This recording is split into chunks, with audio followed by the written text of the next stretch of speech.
Covid tourne à la catastrophe depuis la levée des restrictions il y a maintenant bientôt un mois. Au moins 30 millions de nouveaux cas chaque jour, selon certains médecins et épidémiologistes. Aucun chiffre officiel.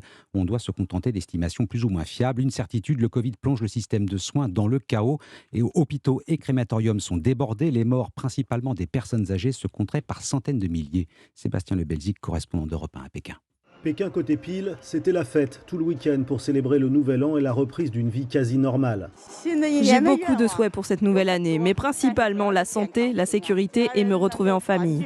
Pour la première fois depuis 3 ans, il n'y a plus aucune restriction de voyage dans le pays. Ce lundi, c'est notamment la réouverture des écoles, dont le lycée français de Pékin, après plus de 2 mois de fermeture. Mais la Chine, côté face, ce sont les malades, de plus en plus nombreux. En l'absence de statistiques officielles, certaines projections avancent le chiffre d'1 million de morts et de plus de 60% de la population déjà atteinte par le Covid. Pour Wang Wenbin, porte-parole du ministère chinois des Affaires étrangères, il n'y a cependant pas d'inquiétude à avoir. Les autorités chinoises continueront à surveiller les mutations du virus et à publier des informations de manière ouverte et transparente. Nous travaillerons avec la communauté internationale pour relever les défis de l'épidémie.